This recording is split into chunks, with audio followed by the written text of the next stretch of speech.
കേരളം തെരഞ്ഞെടുപ്പിന്റെ ചൂടിലേക്ക് നടന്നു നീങ്ങുകയാണ്. പ്രിയപ്പെട്ട സഹോദരൻ, അന്നത്തെ ഖുത്ബയുടെ അവസാന ഭാഗത്ത് സൂചിപ്പിച്ചു, തെരഞ്ഞെടുപ്പിന്റെ പേരിൽ ഒരു മുസ്ലിം മറ്റൊരു മുസ്ലിമിനെ അധിക്ഷേപിക്കാൻ പാടില്ല, കളിയാക്കാനോ പരിഹസിക്കാനോ പാടില്ല. മുസ്ലിമീങ്ങൾ പല രാഷ്ട്രീയത്തിലും പ്രവർത്തിക്കുന്നവരായിരിക്കും. രാഷ്ട്രീയം അനിവാര്യമാണ്. പക്ഷെ ഒരിക്കലും മതത്തിന്റെ അതിർവരമ്പുകൾ ലംഘിച്ചുകൊണ്ടായിരിക്കരുത് രാഷ്ട്രീയ പ്രവർത്തനം.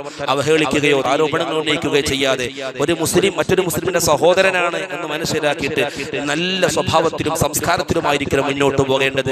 ഇസ്ലാം ഒരിക്കലും നമുക്ക് പെർമിഷൻ നൽകാത്ത ഒരു അനിസ്ലാമികമായ ഒരു പ്രവർത്തനങ്ങളും, അത് പ്രചരണത്തിന്റെ ഭാഗമാണെങ്കിലും തെരഞ്ഞെടുപ്പിന്റെ ആഹ്ലാദ പ്രകടനത്തിന്റെ ഭാഗമാണെങ്കിലും, ഒരു നിലക്കും നമുക്ക് സംഭവിക്കാൻ പാടില്ല. ഇന്ന് രാഷ്ട്രീയത്തിന്റെ പേരിൽ എന്തുമാകാം എന്നൊരു തോന്നലുണ്ട്. അത് ഒരിക്കലും നമുക്ക് പ്രോത്സാഹിപ്പിക്കാൻ പറ്റൂല. ഉത്തരവാദിത്തപ്പെട്ട ആളുകൾ അതിനെ നിരുത്സാഹപ്പെടുത്തിയേ പറ്റൂ. രാഷ്ട്രീയമാണ്, തെരഞ്ഞെടുപ്പാണ്, അതിന്റെ പേരിൽ എന്തുമാകാം. കള്ളാകാം, പെണ്ണാകാം, അല്ലെങ്കിൽ മദ്യമാകാം, അല്ലെങ്കിൽ ലഹരിയാകാം. അന്ന് യുവാക്കൾക്ക് ഓഫീസും മറ്റും ഒഴിച്ചിട്ട് കൊടുക്കണം. നിങ്ങൾ എന്തൊക്കെ ചെയ്തോളൂ.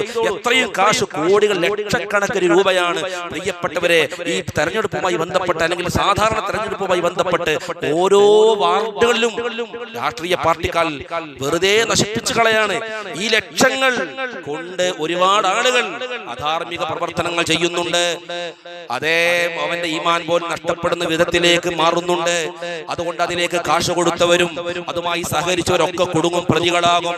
അതുകൊണ്ടാണ് ഇന്നത്തെ ഖുത്ബയിൽ പറഞ്ഞു, ഒരിക്കലും അതിരിവിടാൻ പാടില്ല. മതത്തിന്റെ നിയമങ്ങൾ നിന്നുകൊണ്ടായിരിക്കണം എന്തും നാം പ്രവർത്തിക്കേണ്ടത്.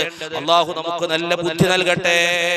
നാട്ടിലെ രാഷ്ട്രീയക്കാർ നാട് നന്നാകണം തീരുമാനിച്ചാൽ, നാട്ടിലെ യുവാക്കളൊക്കെ മതബോധമുള്ളവരാകണമെന്ന് രാഷ്ട്രീയത്തിൽ പ്രവർത്തിക്കുന്ന മുസ്ലിമീങ്ങളായ നേതാക്കന്മാർ തീരുമാനിച്ചാൽ, അവരുടെ ഓഫീസുകളുടെ കാര്യങ്ങളൊക്കെ ആ വിധത്തിൽ ഉപയോഗപ്പെടുത്താൻ പറ്റും. രാഷ്ട്രീയത്തിന്റെ പേരിൽ യുവാക്കളെ, ഒരുപാട് കുട്ടികളെ ടൂർ കൊണ്ടുപോവുകയാണ്. എന്നിട്ട് അവർക്ക് വേണ്ടത് മുഴുവനും നൽകുകയാണ്. അങ്ങനെ ടൂർ കൊണ്ടുപോകുന്നതിന് പേരിൽ കേടുവന്നു പോകുന്ന എത്രയോ പ്രവണതകൾ റിപ്പോർട്ട് ചെയ്യപ്പെട്ടിട്ടുണ്ട്. എനിക്കറിയാം, നല്ല മതബോധമുള്ള ഒരു പ്രവർത്തകൻ, നല്ല മതബോധമുള്ള ഇസ്ലാമിക സംഘടനയിൽ പോലും പ്രവർത്തിച്ച ഒരു സഹോദരൻ പെട്ടെന്നവൻ രാഷ്ട്രീയക്കാരവനെ വേട്ടയാടി രാഷ്ട്രീയ പ്രവർത്തനം നടത്തി അവസാനം ഇതൊരു യുക്തിവാദിയായി തീർന്നത് എനിക്കറിയാം.